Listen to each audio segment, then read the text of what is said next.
அந்த கடவுள் அந்த நிலத்தில் வசிக்கிறவர். அந்த மக்கள் என்ன உணவை கொடுக்கிறார்களோ அதை தின்று கொண்டிருப்பவர். அதனாலதான் முருகனுக்கு வந்து ஆட்டை அடிச்சு ரத்தத்தை கொடுத்து திணையத்தான் படைப்பாங்க. பயணங்களை மறுத்துவிட்டு மனித வரலாற்றை கட்டமைக்கவே முடியாது. அவர் சொல்றாரு, the only surviving classical civilization in the world. Tamil is the living classical Indian language with 2000 plus years of old history. நகர்ந்து வந்தவர்களே நாகரிகம் படைத்தார்கள். குத்த வைத்து உட்கார்ந்து குளிர் காய்ந்தவர்கள் இன்னும் குகைகளில் தான் இருக்கிறார்கள்.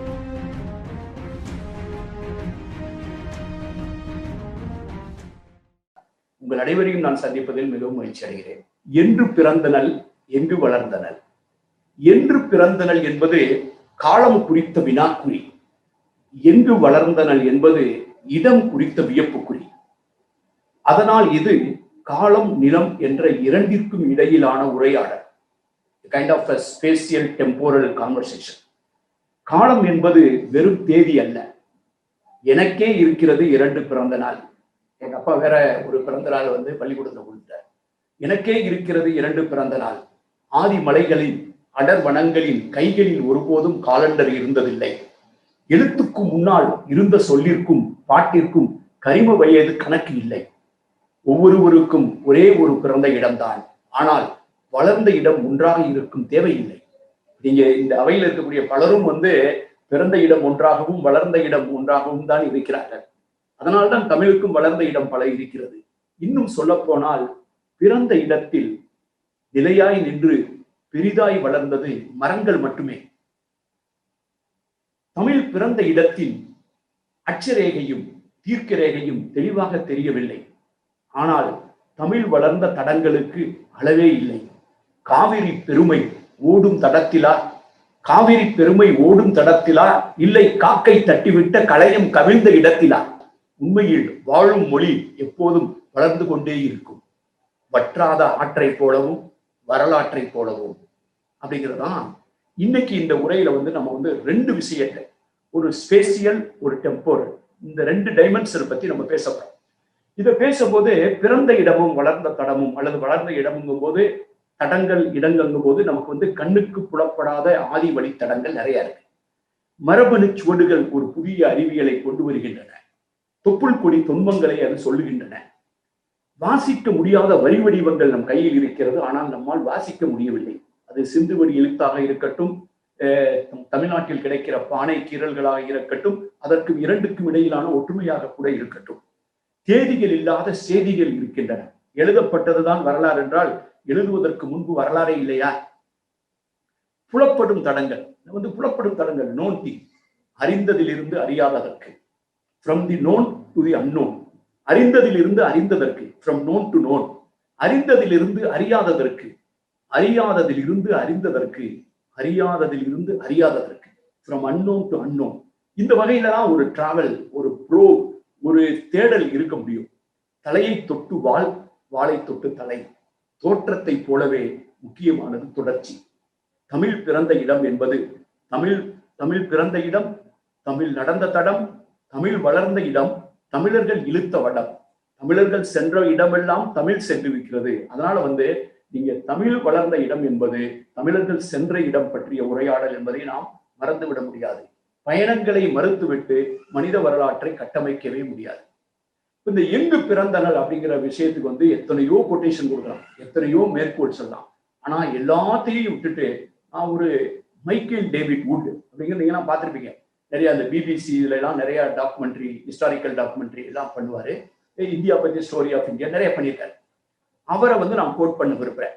அவர் என்ன சொல்றாருன்னா, இது நான் அவரை எடுத்ததுக்கும் ஒரு காரணம் இருக்கு. அவர் சொல்றாரு, the only surviving classical civilisation in the world அப்படின்னு சொல்லி தமிழை அவர் வர்ணிக்கிறார். தொடர்ந்து 2000 years old like ancient Greece or Rome, Tamil is the living classical Indian language with 2000 plus years of old history அப்படின்னு இதெல்லாம் தமிழ்ல சொல்றாரு. அவர் வந்து ப்ரொஃபஸர் ஆஃப் பப்ளிக் ஹிஸ்டரி இது யூனிவர்சிட்டி ஆஃப் மான்செஸ்டர். நான் வந்து ப்ரொஃபஸர் ஆஃப் பப்ளிக் ஹிஸ்டரி, என்னதான் European history இருக்கு, இந்தியன் ஹிஸ்டரி இருக்கு, இந்த மாதிரி எல்லாம் இருக்கும்போது தி ப்ரொஃபஸர் ஆஃப் பப்ளிக் ஹிஸ்டரின்னு ஒருத்தர் இருக்காரு. அவரை போய் இவர் கோட் பண்றாருன்னா, ஏன்னா increasingly history is being privatized. History வந்து பிரைவேட்டைஸ் ஆகிட்டு இருக்கிறதுனால ஒரு பப்ளிக் ஹிஸ்டரி மனிதனை வந்து நான் கோட் பண்ணணும்னு விரும்புறேன். History will very soon be home delivered by e-commerce platform, at least least service better.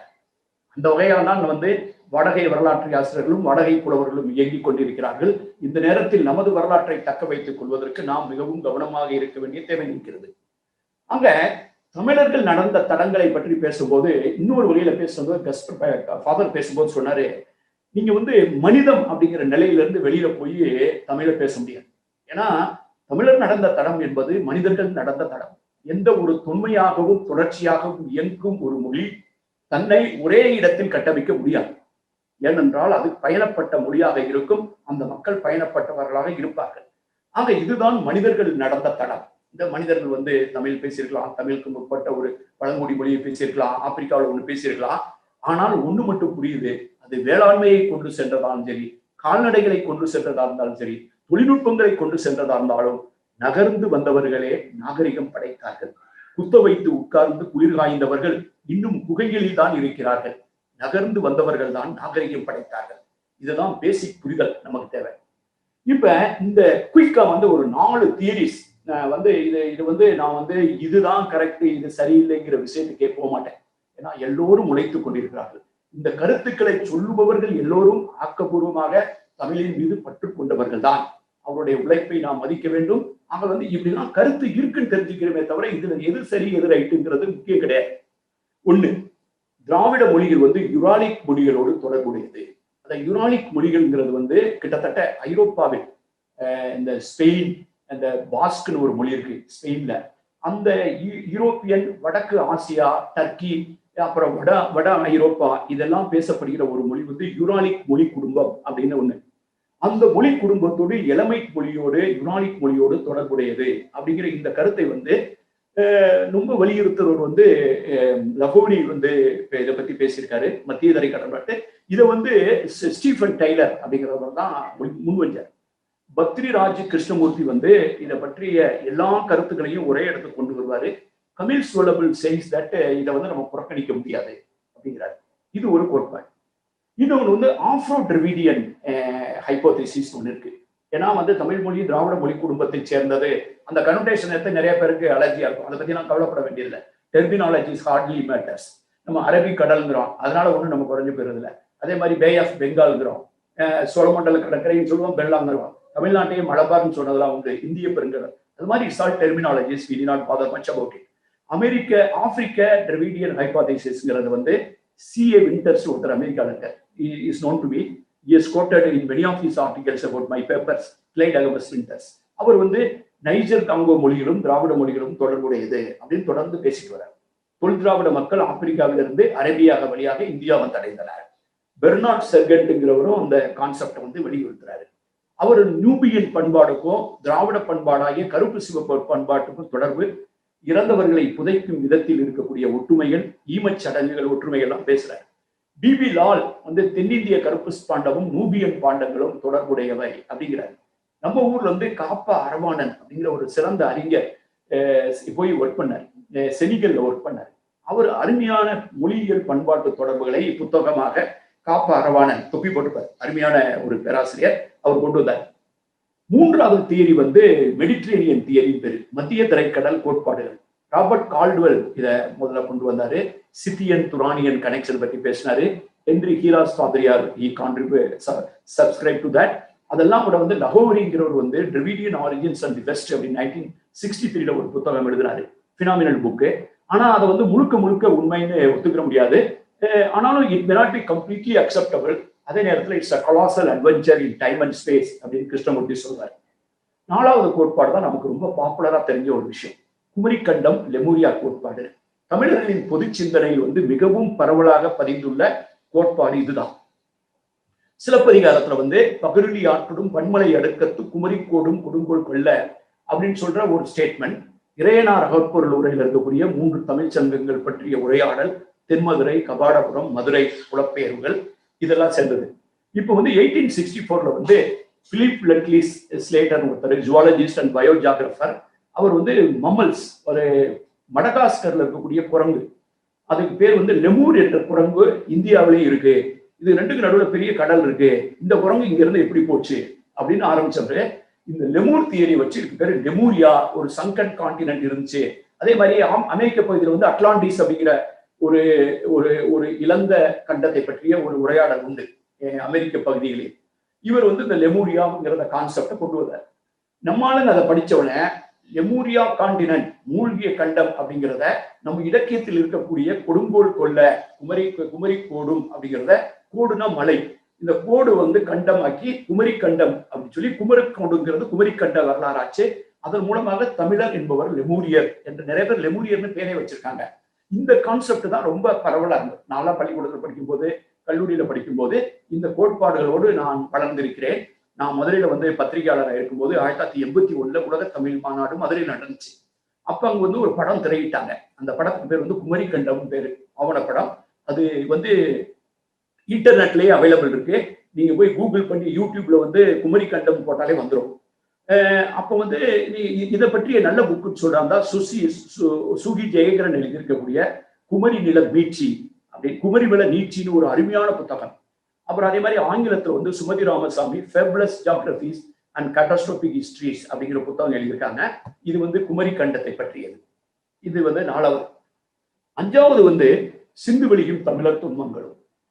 இத ஹைபோதீசிஸ் வந்து யூ சப்ஸ்கிரைப் டு வாட் அப்படின்னு பேசும்போது வந்து ஐ basically subscribe to this. I am an Indologist, I am a Dravidian study thing, I contribute to the Tamil studies, I subscribe to that. இது வந்து இந்த காலகட்டத்தில் எனது தரவுகளின் மூலமாக நான் இதை தொடர்ந்து பேசி வருகிறேன். 1924 செப்டம்பர் 20 ஜான் மார்ஷல். ஏன்னா இந்த எல்லா கோட்பாடுகளுக்காக உழைப்பவர்கள் மிகச்சிறப்பாக உழைத்துக் கொண்டே இருக்கிறார்கள். இப்ப கூட ஜீவான் ஒருத்தர் ரொம்ப அருமையா அந்த தமிழ் மூலமாக சிந்து எழுத்துக்களை படிப்பதற்காக முயற்சி பண்ணிட்டு இருக்காரு. முகநூல் எல்லாம் எழுதுறாரு. எல்லாருடைய உழைப்பும் சிறப்பான உழைப்பு. ஒவ்வொரு கோட்பாட்டுக்கும் உழைத்துக் கொண்டிருக்கிறார்கள். இப்ப 1924 வந்து செப்டம்பர் 20 ஜான் மார்ஷல் சொன்னதுக்கு பின்னால்தான் உலகமே திரும்பி பார்த்துச்சு. அதுக்கு முன்னால இண்டஸ் வேலி சிவிலைசேஷன் ஒண்ணு இருந்ததே தெரியாது. இந்திய பண்பாடு, இந்திய வரலாறு வேதங்களில் இருந்துதான் தொடங்குவதாக நாம் புரிந்து கொண்டு இருந்தோம். ஆனால் அதற்கு முன்னால் 1000 1500 ஆண்டுகளுக்கு முன்னால் உலகத்தினுடைய மான்செஸ்டர் ஆஃப் தி 2500 பிசி என்று சொல்லப்படக்கூடிய ஒரு நியூயார்க் நகரம் மாதிரி ஒரு ஒரு ஒரு ஒரு பெரிய இன்னைக்கு கூடிய ஒரு மாடர்ன் சிட்டி, அந்த மாதிரியான ஒப்பிடத்தக்க ஒரு இடம் வந்து முகஞ்சதரா ஹரப்பா. அந்த மாதிரி சுனித் குமார் சட்டர்ஜி இமீடியட்டா பெங்கால்ல இருந்து எழுதினாரு. இது ஒரு தமிழ் சிவிலைசேஷன், ஒரு டிரிவிடியன் சிவிலைசேஷன் மாதிரி இருக்கு அப்படின்னு சொன்னார்.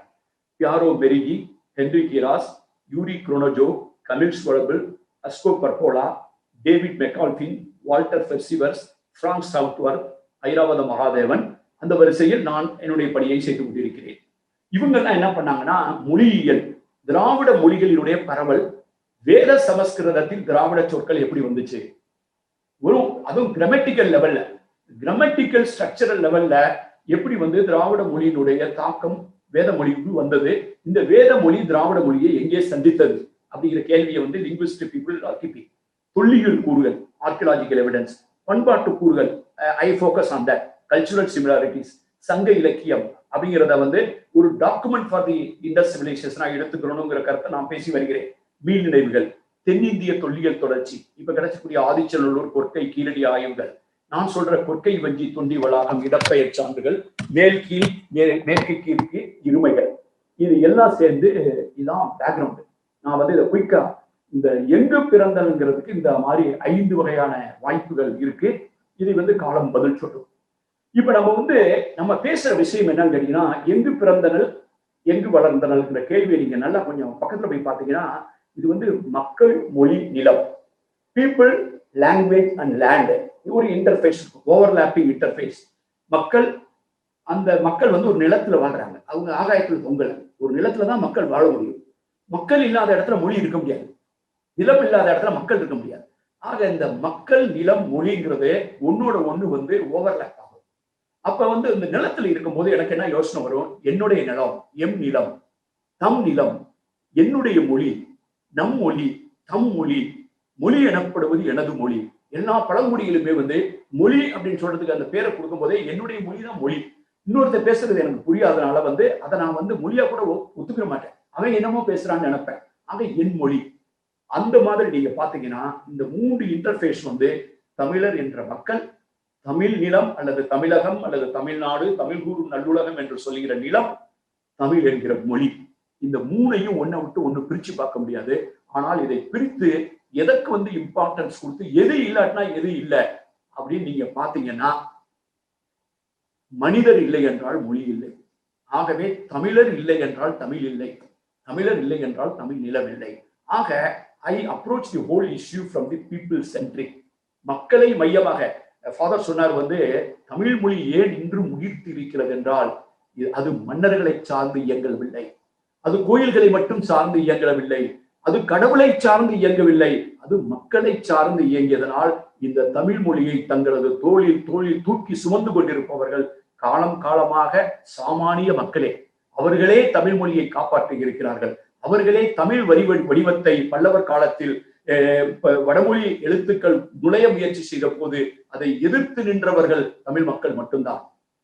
அந்த இது நீங்க வந்து கம்பனூட்டு வீட்டு கட்டுத்தறியா இருக்கட்டும், யாரையுமே அந்த கம்பனுக்கு வந்து பெரிய பேரரசர்கள் கொடுத்த உதவியை விட சாதாரண குடைவள்ளல்கள் கொடுத்த உதவிதான். ஆக வந்து இது சாமானிய மக்களின் மொழி. தமிழ் நடந்ததா என்ற கேள்வி, நடந்தது, நடக்கிறது, நடக்கும். தமிழர்கள் நடந்தார்களா? நடந்தார்கள், நடக்கிறார்கள், நடப்பார்கள். தமிழ் நிலம் நடந்ததா? எங்கேயாவது நிலம் நடந்ததா அப்படின்னு கேள்வி கேட்கலாம், வியப்பாக இருக்கலாம். ஆம், தமிழ் நிலம் நடந்தது, தமிழ் நிலம் நடக்கிறது, தமிழ் நிலம் நடக்கும். ஏன் எப்படி நிலம் எப்படி நடக்கும் அப்படின்னு சொன்னீங்கன்னா, இப்போ உங்களோட போய் தமிழ் நிலம் தான் நடந்திருக்கு. You have created. நீங்க இப்ப நம்ம எல்லாம் பேசிட்டு இருக்க இந்த பர்டிகுலர் ஸ்ட்ரக்சர் என்ன, நம்ம எது இணைச்சிட்டு இருக்கோம்? அப்ப தமிழர்கள் போகும் இடத்திற்கு தமிழ் போகிறது. முருகனும் மாரியம்மனும் எப்படி வந்து மலேசியாவில் 10 ஹில்ஸ்ல அவ்வளவு பெரிய முருகன் சிலை, எப்படி வந்து தென்னாப்பிரிக்காவில் அழகு குற்றிக்கொண்டு மாரியம்மன் சிலையை வழிபடுகிறார்கள், எப்படி ரியூனியன் ஐலண்ட் வந்து நீங்க தமிழ் கூறும் நல்லுலகமாக மாறியது. ஆக தமிழர் நிலக்கும் நடக்கும் இடத்திற்கு தமிழ் நடக்கும் என்றால், அவர்களோடு சேர்ந்து தமிழ் கடவுள்கள் நடப்பார்கள் என்றால் அது தமிழ் நிலமாக அடையாளப்படுத்தப்படுகிறது. ஆகவே தமிழ் கூறும் நல்லுலகம் விரிந்து கொண்டே போகிறது. இதான் இன்னைக்கு உலகத்துல வந்து தமிழ் கூறும் நல்லுலகத்தினுடைய படம்.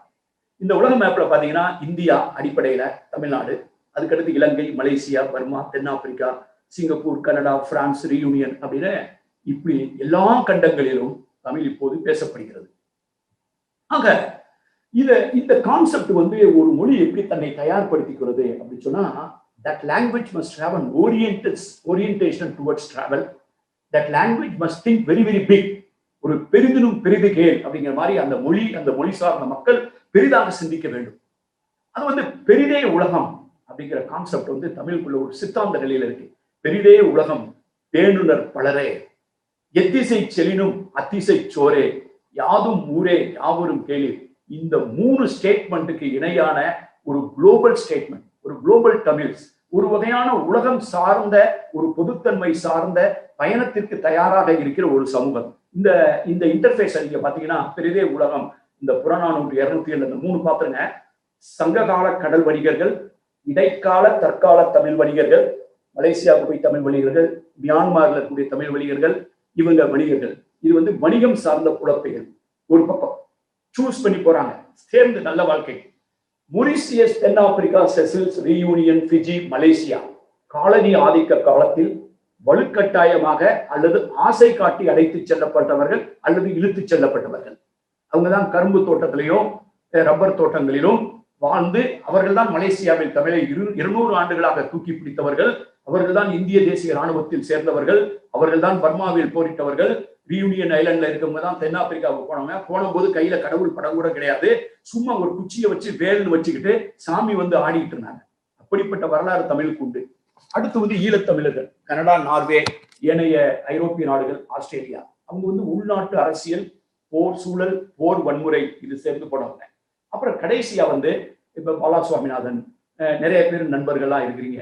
வளைகுடா, சிங்கப்பூர், அமெரிக்கா, ஐரோப்பா, கனடா, ஆஸ்திரேலியாவில் டாக்டர்களாகவும் மென்பொருள் வல்லுநர்களாகவும் இது ஒரு வகையான மைக்ரேஷன், விரும்பிய பணி சார்ந்த வாய்ப்புகள் கருதி இட்ஸ் எ பெட்டர் லைஃப் அப்படின்னு போயிருக்கவங்க. இந்த காம்ப்ளெக்ஸ், இந்த பர்டிகுலர் மேட்ரிக்ஸ் குள்ளதான் the entire the travel of Tamil can be one or other. இந்த வகைக்குள்ள, இந்த ஃப்ரேம் ஒர்க்குள்ள நம்ம கொண்டு வர முடியும். இப்போ வந்து இந்த ஃப்ரேம் ஒர்க்குக்கு ஒரு டீடைலிங் நான் போறதுக்கு முன்னால 2 இடம் முக்கியமானது, யாருமே இல்லைன்னு சொல்ல முடியாது. இன்னைக்கு ரீயூனியன் அதுக்கு ஒரு வரலாறு உண்டு. ஆனா நம்ம தமிழுடைய தொன்மை பேசும்போது நம்ம இப்ப இருக்கக்கூடிய தமிழ்நாடு, வடவேங்கடம் தென்குமரி ஆயிடை தமிழ் கூறும் நல்லுடகம் அப்படின்னு சங்க இலக்கிய காலத்திலேயே பிக்ஸ் பண்ண அந்த பவுண்டரி இலங்கை.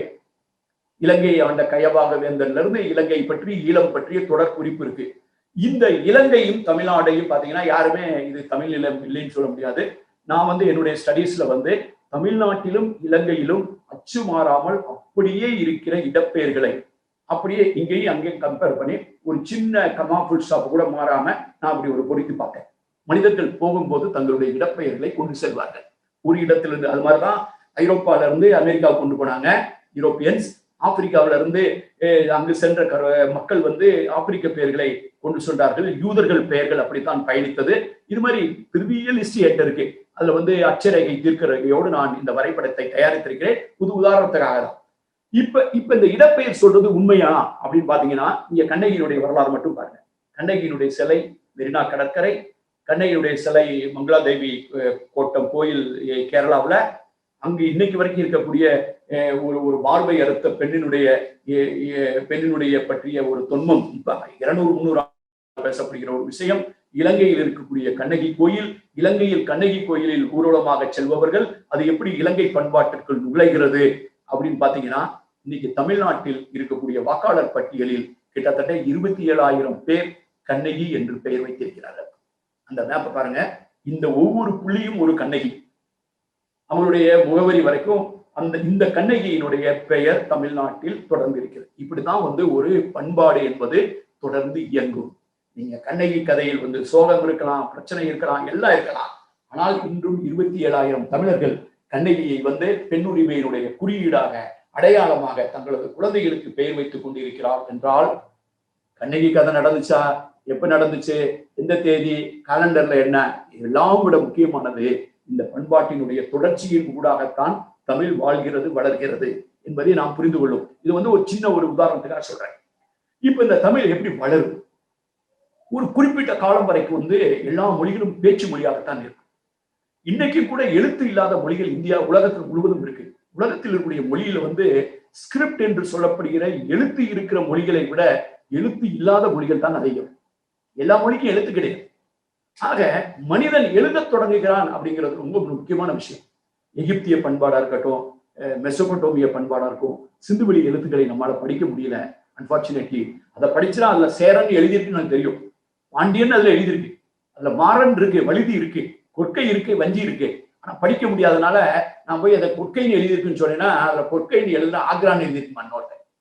அதை முருகன் எழுதியிருக்குன்னு சொன்னா இல்ல முருகன் எழுதுல லட்சுமணன் எழுதியிருக்குமா இன்னொருத்தன். நீ எப்படி சொல்றேன்னு கேட்டா நீ எப்படி சொல்றேன்னு திருப்பி கேட்பான். அதனால அந்த அன்னோன் மேட்டர்ல நீங்க நுழைய முடியாது. படிக்க முடியல அவ்வளவுதான். ஆனா then you have to go for a circumstantial evidence. இந்த எழுத்து நீங்க சிந்துவெளி போன்ற குறியீடுகள், தமிழி என்று சொல்லப்படுகிற தமிழ் பிராமியினுடைய எழுத்து பானைகளில் இருக்கிறது. இந்தியாவில் கிடைத்திருக்கக்கூடிய எழுத்துடன் கூடிய வரி வடிவத்துடன் கூடிய கீறல்களுடைய கூடிய பானை கீறல்கள் இந்தியாவிலேயே அதிகம் கிடைப்பது தமிழ்நாட்டில் தான். கீறப்பட்டதுதான் கீறல். முதலில் எழுத்து கீறப்பட்டது. அது வெட்டப்படும் போது கல்வெட்டு. நீங்க கல்வெட்டு அப்படிங்கிறது கல்ல வெட்டணும், ஒரு பெரிய உளியை வச்சு வெட்டணும். நீங்க போய் உளியை வச்சு பானையில வெட்ட முடியாது. பானையில ஈரமா இருக்கும்போது கீறணும். அதனாலதான் அது கீறல். அதனாலதான் இன்னைக்கு வரைக்கும் பத்திரம் ஆபீஸ்ல போய் நம்ம பத்திரம் பதிய போகும்போது கையெழுத்து போடும் போது உங்களுடைய கைரேகையோ அல்லது சிக்னேச்சரையோ கையெழுத்த போட்டீங்கன்னா அந்த இடத்துல கீறல்னு எழுதியிருப்பான். கீறல் அப்படி என்றால் கையெழுத்து கீறப்பட்டதனால் அதுதான் கல்வெட்டு. ஆக எழுத்தின் தொடக்கமாக மண்பானை இயங்குகிறது. அதனால் தான் களம் செய் கோவே குயவர்களை சங்க இலக்கியம் முதுவாய் குயவை என்று பாராட்டுகிறது. ஆக எழுத்து கிடைக்கக்கூடிய இந்த தமிழ் பிராமி எழுத்துக்கள்ல கிடைக்கக்கூடியதுல அந்த கல்லு பானை பார்த்தீங்கன்னா மொந்தை, அதுல தன்னுடைய பேரை எழுதிட்டான். இது என்னோட இன்னாருடைய மொந்தை, இன்னாருடைய கல்லு பானை, வேற வேணாலும் எடுத்துட்டு போயிடக்கூடாதுன்னு. ஆக கல்வி பரவலாக்கம் அந்த அளவில் இருக்கு. அப்படிப்பட்ட ஒரு கல்வி அவன் எழுதியிருக்க பெரிய கோட் போயட்டா அல்லது ஒரு சமஸ்தானத்துடைய புலவரா அல்லது அரண்மனையில் இருக்கக்கூடிய பெரிய கவிஞரா, பானை செய்கிறவன் அல்லது பானையை வாங்கியவன். கல்வி அந்த இளவில் இருந்தால்தான் சங்க இலக்கியத்தில் அத்தனை பெண் கவிஞர்கள் இருக்க முடியும்.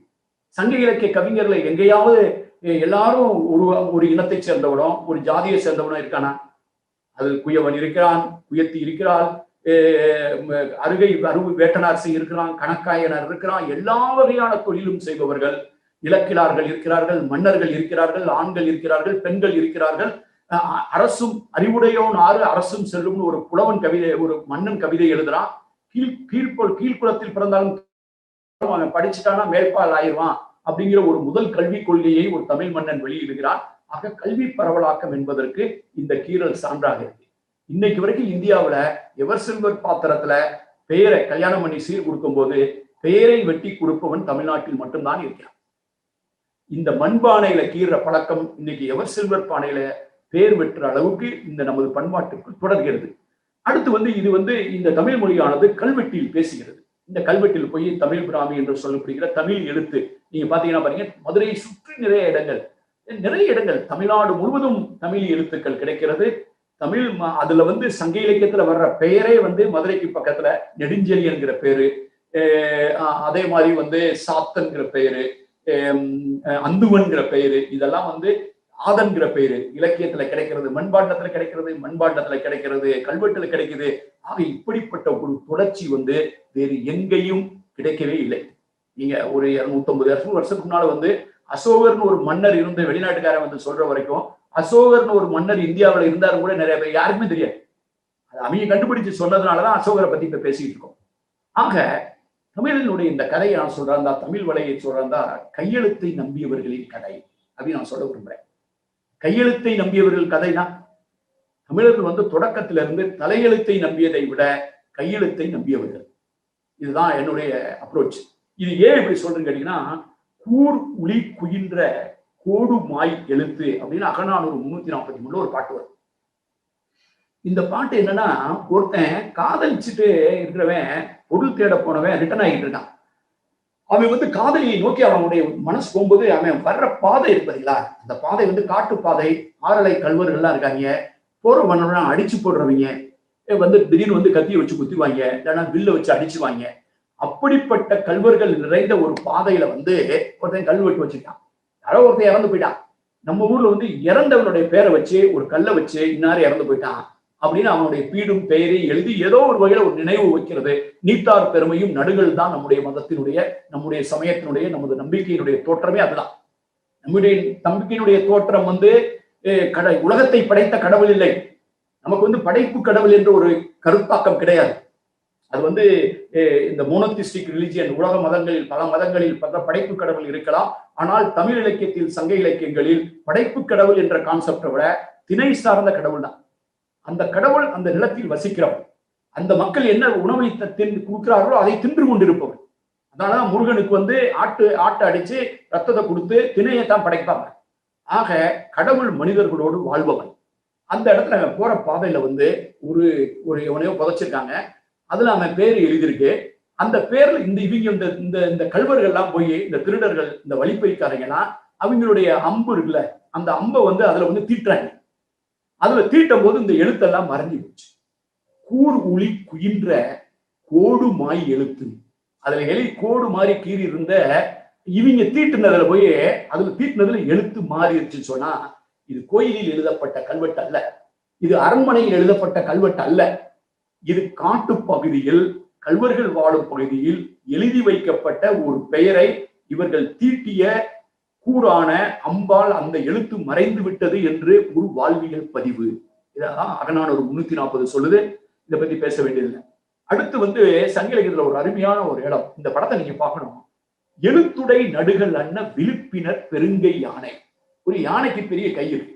நான் இதை பற்றி அண்மையில ஒரு உரை என்னுடைய சங்க சுரங்கத்துல பேசினேன், கூடுவுளி குயின்ற கோடுங்கிற தலைப்புல. இதை நான் சங்க இலக்கியத்துல படிச்சவுடனே எனக்கு ரொம்ப ஆச்சரியமா இருந்தது. ஒரு நடுகல்ல எழுத்து இருக்கு.